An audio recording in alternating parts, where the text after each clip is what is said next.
यहाँ पहुँचने पर दिल से धन्यवाद करता हूँ, और जो हमारे साथी आए हैं उनका भी मैं दिल से धन्यवाद करता हूँ।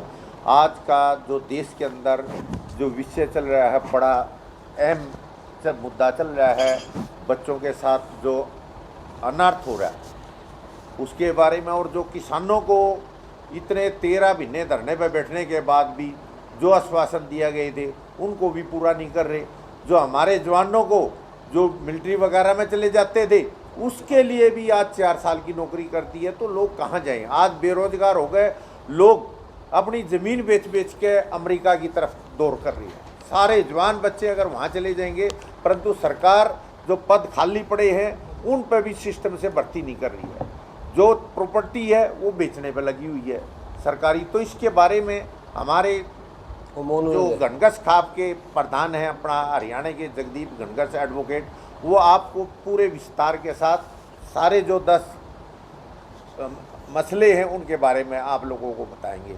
जय हिंद। प्रेस बंधुवर, आपके यहाँ पहुँचने पर मैं आपका हार्दिक स्वागत करता हूँ।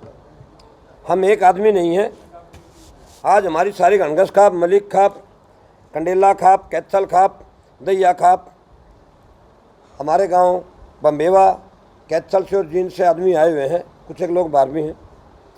और आज की मीटिंग का जो मेन विषय है, जो उद्देश्य है, वो हमारे 10 पॉइंट हैं। हमने सरकार से 10 पॉइंटों में क्वेश्चन किए हैं और वो जनाब आपके सामने देख भी रहे हैं, आपने शायद इसका फ़ोटो भी ले लिया होगा। और मैं सारे पॉइंटों पे डिटेल से बात कर देता हूँ। हम लगातार 1 साल 1 महीना बॉर्डर पे रहे, हमारे को दिल्ली में नहीं घुसने दिया गया, किसान की ज़मीन को छीनने का प्रयास किया गया और किसान को ये किया गया कि इसको कोई भी सेल प्राइस ना दे। उस टाइम जिस दिन हमारे प्रधानमंत्री महोदय ने हमारे से वायदा किया था कि मैं धरना ख़त्म करवाने के लिए कि हम आपकी बात को मान रहे हैं, और उस किसान एक्ट को जो लगाया था उसको ख़त्म किया था, तो उस दिन ये वायदा किया था कि हम आपका MSP देंगे, पूरे ऑल ओवर इंडिया इसको रिलीज़ करेंगे ताकि किसान को उसकी ज़मीन का पूरा मुनाफा मिल सके। लेकिन आज तक भी उसके बाद लगभग 2 साल बीतने के बाद है, कई बार धरने प्रदर्शन हो चुके हैं, लेकिन कोई असर सरकार पर नहीं है। ना हमारी हरियाणा सरकार ने इसके लिए कोई गौर की और ना ही सेंट्रल गवर्नमेंट ने गौर की। कितनी बार उनसे बातें हो चुकी, कितने धरने हो चुके। तो हमारा सबसे पहला मुद्दा ये है कि आप सब इस मीटिंग के द्वारा, अपने प्रेस के द्वारा, आप तो स्तंभ हैं इस देश के, इसके द्वारा हमारी सरकार के कानों में ये डालें कि MSP दिया जाए किसान को। किसान सिर्फ हैंड टू माउथ है, इसके पास इसका पूरा गुजारा नहीं है। किसान देश के लिए सारा रोजी रोटी का प्रबंध करता है, अन्नदाता है, फिर भी उसको उसका MSP जारी करें ताकि वो उन बच्चों की सहूलियत के लिए आगे कोई कार्रवाई कर सके, सब कोई काम कर सके। नंबर 2, पहला मुद्दा हमारा MSP का है।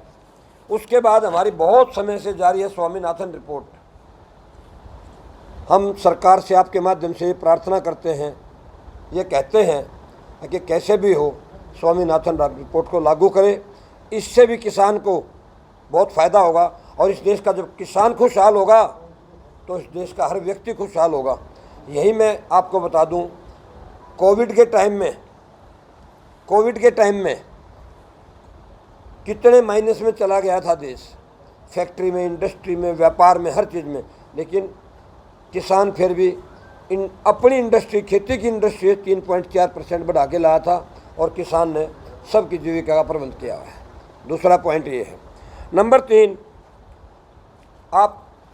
मैं आपसे प्रार्थना करता हूँ, नशे पे ध्यान दें। आप ऐसा स्तंभ हैं जिससे नशा अगर बढ़ता चला गया हमारे बच्चों में, शहर हो या गांव हो, तो आने वाली पीढ़ियाँ खराब हो जाएंगी। अगर बच्चे नशे में ज़्यादा डूब चुके हैं, और नशा कहाँ से बिकता है, नशा जगह जगह आप देख रहे हैं, आप हर रोज़ घूमते हैं, हम भी देखते हैं। जो छोटे छोटे से दारू बेचने के अड्डे होते थे, जो छोटे छोटे लाइसेंस होते थे, आज उनकी जगह पूरे शोरूम बना दिए गए हैं, जहाँ से हमारे बच्चे अब बेफिक्र हो चुके हैं। और मैं शहर का तो क्या कहूँगा, लेकिन देहात में ये देखता हूँ कि शाम को बच्चे सब नशे में डूबे हुए होते हैं। लगभग गांव के अगर ज़्यादा नहीं कहूँगा तो मैं 60% बच्चों के बारे में ज़रूर कहूँगा। अगर आप और हम सब मिल के कोशिश करें कि ठेका प्रथा जो है सरकार की, इनकम के साधन सरकार दूसरी तरफ से बढ़ाए, GST से बढ़ाए, टैक्स लगा के बढ़ाए, इनकम टैक्स बढ़ाए, लेकिन अगर दारू का ठेके को बंद कर दे तो शायद सरकार को भी डबल फ़ायदा होगा। कल आने वाले समय में सरकार, आने वाले बच्चे ही सरकार होंगे, आने वाले बच्चे ही देश को संभालेंगे। ये जो आज की सरकारें हैं ये कल 10-20 साल के बाद चली जाएंगी, और अगर बच्चे नहीं हुए तो सरकार क्या करेगी और हम और आप क्या करेंगे। देशी ये दारू ठेका प्रथा इस पर बंद कर दें, और इसके लिए बार बार जगह जगह एजुकेशन हो चुके हैं, बहुत बार एजुकेशन हो चुके हैं, लेकिन सरकार कोई गौर नहीं कर रही। बाकी आप हर रोज़ इसके बारे में देखते हैं और लिखते हैं। हमारा चौथा जल बचाओ जल पर्यावरण पे है, हर रोज़ इसको सुनते हैं। इस पे भी अगर ध्यान दिया जाए तो सरकार को ध्यान देना चाहिए। पांचवी चीज़ ये है सबसे ज़्यादा ज़रूरी, आप हर रोज़ देख रहे हैं हमारे बच्चे जो बाहर जा रहे हैं, अमेरिका, इंग्लैंड, दूसरे ऑस्ट्रेलिया, और शाम को गांव में जब ये फ़ोन आ जाता है कि जी बच्चा हमारा अमेरिका पहुंच गया है, ढोल बजते हैं, पटाखे छूटते हैं, बम छूटते हैं। भैया तू अमेरिका क्यों गया? कोई सवाल पूछे उस परिवार से। मैंने 1 एकड़ ज़मीन बेच दी, आधा एकड़ ज़मीन बेच दी, 50 लाख एजेंट को दिए, 40 लाख एजेंट को दिए, और मैंने फिर वहाँ जाके नहर पार की। मैं इस तरीके से IELT के तरीके से किसी तरह वो अमेरिका पहुँचा, और अमेरिका जाके उनसे पूछेंगे भाई क्या काम कर रहे हो? ट्रक ड्राइवर, कैफ़े पे काम, लेबर का काम, चाहे वो सब्जी मंडी में हो, चाहे उनके कहीं खेत में हो, वो वहाँ पे काम कर रहे हैं। लेकिन वो बच्चे जो अब यहाँ से जा चुके हैं कि गांव से 200 से ज़्यादा बच्चे गए हैं। और आपको पुराना गांव की बता देता हूँ, पिछला रिकॉर्ड है, 5-7 दिन पहले बात हुई थी, 1300 बच्चे जा चुके हैं। अगर बच्चे इसी तरह जाते रहे तो आप बंधुवर महसूस करेंगे 5 साल के बाद स्कूल कॉलेज नहीं होंगे, 5 साल के बाद हमारे बच्चों की जनरेशन नहीं होगी। कौन जाएगा स्कूलों में? आज लग रहा है क्या हमारी सरकारें इस बात पे नहीं सोच रही? सरकार इस बात पे ध्यान दे, किसी तरह भी हो बच्चों को बाहर जाने से रोका जाए। अगर इसी तरह बच्चे जाते रहे तो 5-7 साल में हम सब इंतज़ार करेंगे कि स्कूल कॉलेज बंद हो जाएंगे, और हमारे बच्चे अगर बाहर ही चले गए तो वो जाने के बाद क्यों आएंगे? उनको यहाँ से क्या लगाव होगा? अगर लगाव नहीं होगा तो कल को हमारी बॉर्डर की सुरक्षा है, हमारी अपनी सुरक्षा है, हम बुज़ुर्गों का, आप सब का मान सम्मान है, ख़त्म हो जाएगा। अभी तक पिछले 5 साल से जो ये जाने का तरीका चला हुआ है, 5 साल पहले ऐसी कोई स्कीम नहीं थी कि बाहर बच्चे जाएंगे। क्यों बुलवाए जा रहे हैं? वहाँ जाके लेबरी करनी है। अगर सरकार ये सोच के कि हमारे बच्चे जा रहे हैं, जितनी नौकरियाँ बंद कर दी गई, उन बच्चों को नौकरी दे, उन बच्चों को यहाँ बुलाएं, उन बच्चों को जाने से रोको। वो कैसे रोकेंगे? जब रोजी रोटी का सवाल होगा। हम देखते हैं रोज़, आप भी हर रोज़ देखते हैं, पेपरों में सुबह उठा के देखते हैं, इतने बच्चे पकड़े गए, ये चोरी की रात को वारदात हो गई, ये फलां हो गया, ये फलां हो गया। कारण क्या है? बेरोज़गारी। बेरोज़गारी का सरकार ने लगभग 1 करोड़ों की संख्या में शायद नौकरियां पड़ी हैं, लेकिन सरकार दे नहीं रही। अगर इतने बच्चे, हमारे 7 लाख के करीब बच्चे बाहर जा चुके हैं, अगर इन बच्चों को किसी तरह रोका जाए तो इस पर मेरी आप बंधुवर से प्रार्थना है कि इस पर गौर करके बड़ी हिम्मत से आप लिखें और सरकार के कानों तक ये बात पहुँचाएँ कि इन बच्चों पे रोक लगाई जाए किसी तरह। और रोक जब लगेगी जब सरकार उनको कोई नौकरी का अवसर प्रदान करेगी, कोई किसी तरह की नौकरी दी जाएगी, अदरवाइज वो बच्चे नहीं रुकेंगे किसी तरह की। अब उसके बाद मेन मुद्दा आते हैं 2 आज, जो फ्रेश बिल्कुल है, जिसको हमने ज़्यादा सोच के मेन किया है। हमारा आज भी महम में प्रदर्शन हो रहा है, महम में आज धरना लगा हुआ है, पूरा हरियाणा, पंजाब महम में आए हुए हैं। आज सारा दिन महम का रास्ते जाम रहेंगे। उसके बाद आप देख रहे हैं पिछले 5-7 दिन से जंतर मंतर पर हम भी गए हैं, कल फिर जाएंगे, कल का फिर आह्वान है। आज 12वां दिन है। थैंक यू सर, 12वां 14वां अच्छी बात है, 5 और 7 12 हो गए। तो वैसे आपने ठीक बता दिया, मैं आपकी बात से सहमत हूँ कि हमारे ज़्यादातर, तो क्या कहूँगा, आप देखो जरा इतिहास उठा के, जितने भी रेसलर, जितने गेम, जितनी बच्चियाँ गई हैं वो ज़्यादातर हरियाणा से हैं। गोल्ड मेडल आए हैं हरियाणा से है। मेरी अपनी घनघस लड़की 2 गोल्ड मेडल लेके आई है, और अगला फिर एशियाड खेलेगी, फिर गोल्ड मेडल ला के देगी। जो बच्चे मेहनत करते हैं, जब वो आते हैं एयरपोर्ट पे, हम भी जाते हैं, हम भी लेके आए नीतू को गंज से, एयरपोर्ट से लेके आए, पीएम साहब ने बुलाया, सीएम साहब ने उसको इनाम दिया, गांव में जा इनाम दिया, उनकी इज्जत बढ़ाई। लेकिन उसके साथ जो एक परिवार या एक आदमी, हरियाणा का भी एक, अभी जो बदनामी चल रही है सेंट्रल गवर्नमेंट का भी एक आदमी के लिए सरकार पूरा गेम खेल रही है। एक आदमी की प्रॉपर्टी का अगर आप एसेस करेंगे, आपको मुझसे ज़्यादा पता होगा, लगभग 57-5800 करोड़ की प्रॉपर्टी का मालिक है। 50 स्कूल हैं, 3 कॉलेज हैं, एयर टैक्सी है, उसके परिवार के सारे मेंबर उस कुश्ती संघ के मेंबर हैं, वो खुद प्रधान होकर उसका मेंबर है। क्या सरकार की, सेंट्रल गवर्नमेंट की उन पर कोई आंख नहीं? 3 महीने पहले मीटिंग का किया था, मीटिंग बना दी, इसकी वो बना दी गई है, कॉन्फ्रेंस बना दी गई है, उसका कोई रिजल्ट नहीं आया। और बबीता लड़की का बयान आया कि मुझे धमका के साइन करवा लिए गए। सारी बातें हर रोज़ आप प्रेस में देते हैं, आपसे हमें पता चलता है। सुबह उठते सबसे पहले ये चाहते हैं कि पता लगे कल का क्या था। रात को 10 बजे तक न्यूज़ सुनते हैं, सुबह की फिर हो जाती है क्या हुआ है। अगर उन लड़कियों की जो हमें आज हमारे वर्ल्ड में जिनका नाम फेमस कर रही हैं, जो आज जंतर मंतर पे नीचे ज़मीन पे सोने को मजबूर हैं, जो उनको इनाम मिले थे वो वापस देने के लिए तैयार हैं, और आज कुछ तो वापस कर भी दिए गए हैं, तो क्या सरकार नहीं सोचती उनके बारे में हो क्या रहा है एक आदमी को बचाने के लिए? आज का मुद्दा बता दूं, ये मुद्दा हमारे मुखिया जी, हमारे प्राइम मिनिस्टर जी अब कर्नाटक इलेक्शन में हैं, वहाँ से कोई स्टेटमेंट नहीं है। एक वो टाइम था जिस दिन कोरोना जब देश में आया, ये कोरोना से ज़्यादा काम करेगा, ये कोरोना जब देश में आया तो हमारे प्राइम मिनिस्टर, सेंट्रल गवर्नमेंट सारी मध्य प्रदेश में थी, कोरोना की कोई चिंता नहीं की थी, और फिर कोरोना पे इतने प्रबंध किए गए, अदरवाइज वो रुक सकता था। इसी प्रकार आज ये दूसरी बीमारी फैल रही है। अगर इन बच्चियों का मान सम्मान किया जाए, इनके बारे में सुना जाए, और असल दोषी के खिलाफ, असल कल्प्रिट के खिलाफ मुकदमा दर्ज किया जाए, उसकी तफ्तीश की जाए, उसका किसी बड़ी आईओ को, तुम हरियाणा टीम को दे दो, उस आदमी के खिलाफ 300 मुकदमे और दर्ज होंगे कम से कम, बता देता हूँ, आप हैरानगी की बात ना माना। कारण उसके पास इतने स्कूल हैं, क्यों नहीं उसकी जुबान खोलने दे रहे?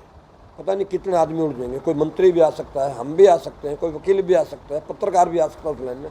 आने दो, जिसने अन्याय किया उसके साथ अन्याय होना चाहिए।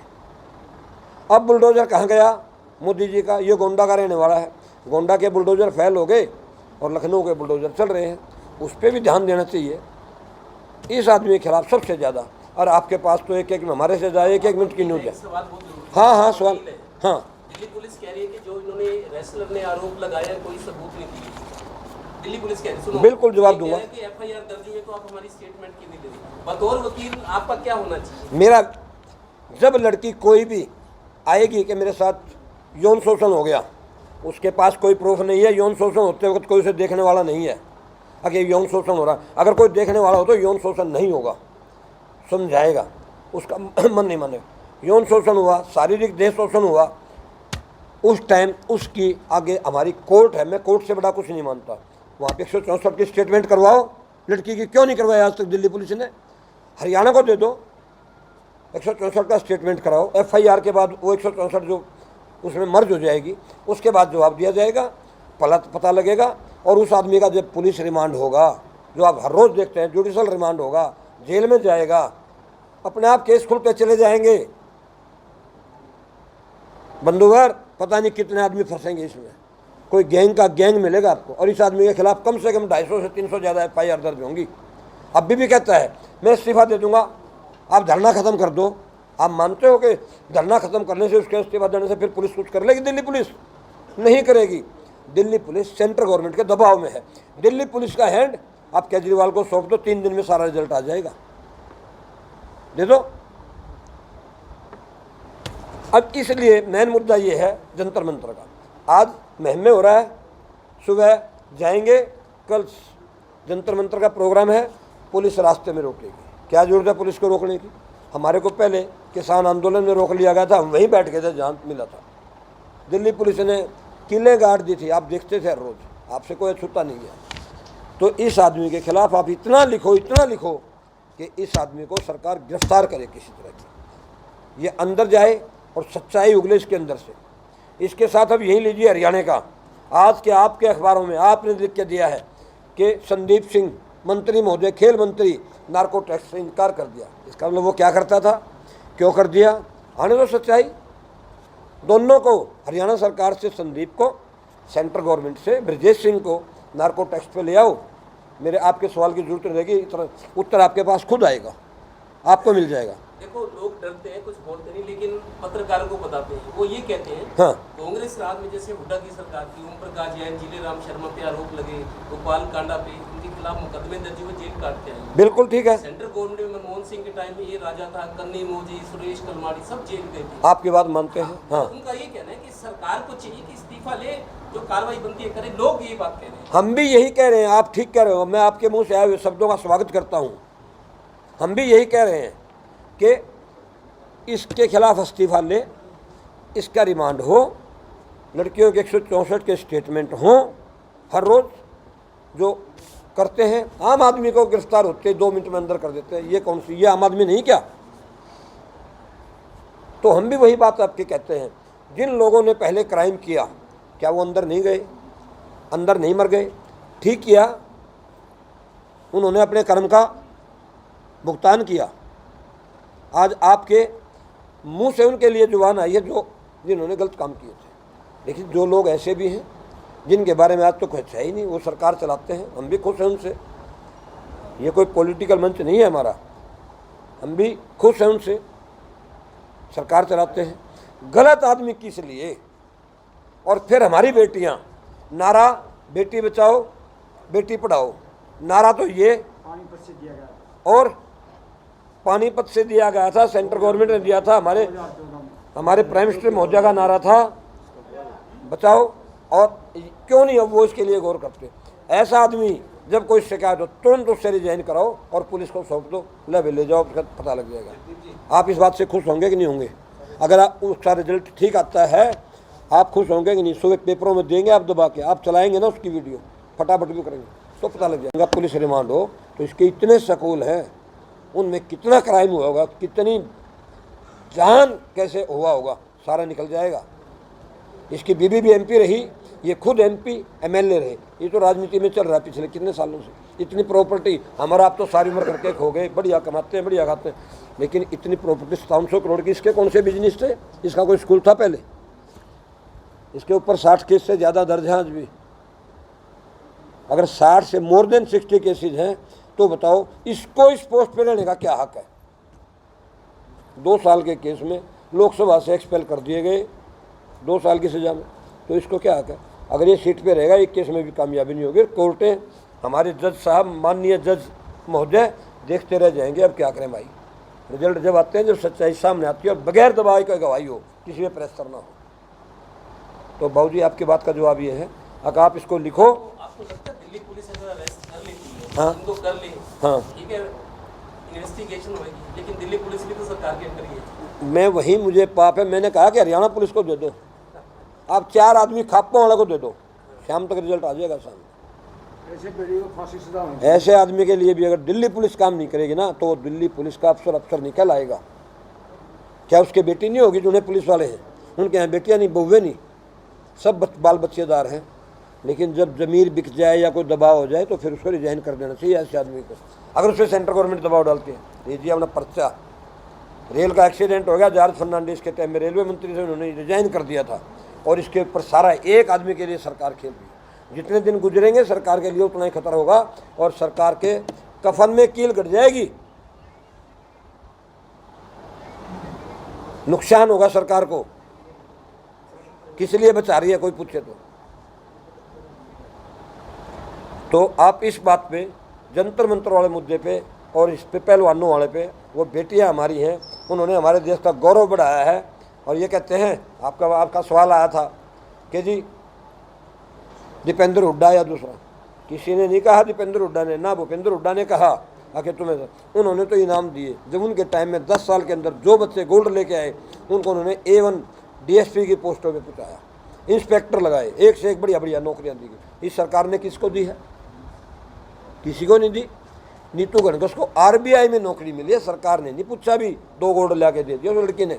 मैं उसको गांव में लेके आया था, एयरपोर्ट से लेके हम भिवानी गए, भिवानी से फिर 2 दिन के बाद फिर गांव मंडी में लाए थे, स्वागत किया। बेटी हमारी है, अगर हम स्वागत करेंगे तो हौसला बढ़ेगा और आगे बढ़ेगी और आगे बढ़ेगी और बढ़ेगी।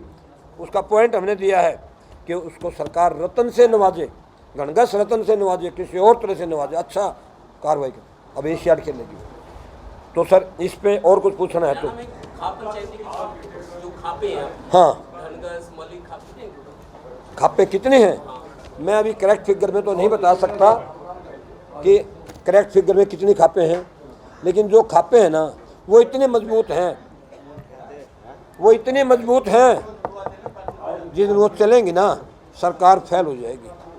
अब देख लीजिए, एक टेस्ट लिया है एलिजिबिलिटी टेस्ट बच्चों की नौकरी के लिए, जब बच्चों ने वो टेस्ट पार कर दिए फिर वो नौकरी क्यों नहीं दी जाती? उसके बाद फिर कंडीशन लगा दी जिसके बाद अब एक टेस्ट और लेंगे, वो पार किया उसके बाद एक कंडीशन और लगा दी कि एक टेस्ट और लेंगे।